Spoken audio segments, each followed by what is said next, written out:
Terima kasih rakan di studio Selamat Pagi Malaysia, selamat pagi dan salam sejahtera. Cerita Pagi Sarawak pada hari ini adalah mengenai koleksi mengumpul bunga-bunga ya. Jadi koleksi mengumpul bunga ini kini menjadi tren ya. Tren semenjak PKP March tahun lepas. Jadi pagi ini bersama saya dengan seorang penggemar bunga yang juga terjebak memiliki koleksi bunga termasuklah bunga keladi yang tengah popular sekarang ini. Beliau ialah Puan Hunyang Ngerong ya. Selamat pagi Puan. Ya, selamat pagi.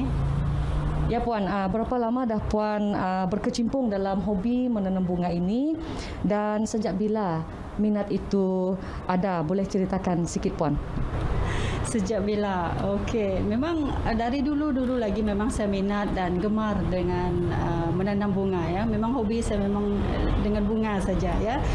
Sebelum saya pindah di Miri, memang dari Bintulu dulu saya memang banyak koleksi berbagai jenis bunga, dan apabila saya pindah di sini saya memberi dengan kawan-kawan, dan di sini mulai lagi dengan pelbagai jenis bunga yang saya ada pada hari ini ya. Ya Puan, adakah ini sebagai hobi saja ke ataupun ada yang dijual?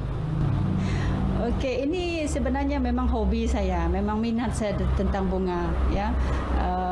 Untuk memikirkan dijual, dulu saya tidak memikirkan untuk menjual bunga sebab ini adalah hobi untuk kesukaan saya, untuk terapi minda saya, untuk hiasan laman saya saja sebenarnya. Tapi atas permintaan kawan-kawan, apabila mereka melihat saya post bunga-bunga, jadi mereka tanya, "Sis, ada jual?" Mereka ada tanya macam tu. So ini membuat saya okey, ada permintaan. So saya buat sedikit demi sedikit, menyemai dan menanam bunga yang mereka minta lah, mengikut apa yang mereka mahu.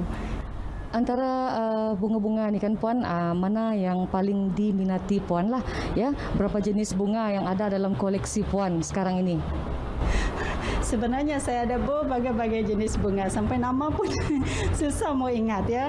Tapi yang paling saya minat tentang bunga ini adalah bunga Algomina. Algomina seperti yang di belakang kita ini, yang merah ini, itu yang saya minat ya.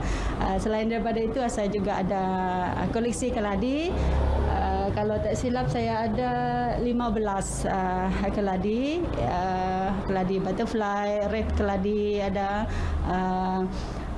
alokasi ada, ya ada lagi jenis-jenis lain ya. Ya, untuk penjagaan bunga pula Puan, macam mana Puan menjaga bunga-bunga Puan yang begitu banyak ni? Okey, penjagaan bunga ikut cara saya sendiri. Saya banyak belajar sebenarnya tentang bunga ini. Ada bunga yang boleh di dalam tapi tak boleh di luar. Ada bunga yang boleh di luar, maksudnya di bawah matahari, tapi tak boleh di dalam. So kita mesti mau menilai mana bunga yang di dalam dan di luar ya. Dan ada juga bunga yang tidak mau disiram setiap hari.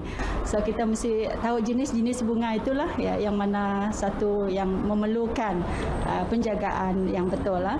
Ya, baiklah Puan. Ya, terima kasih Puan Hunyang. Begitulah tadi perkongsian cerita Pagi Sarawak pada hari ini. Ya, kita kembali kepada rakan untuk perkembangan seterusnya. Silakan.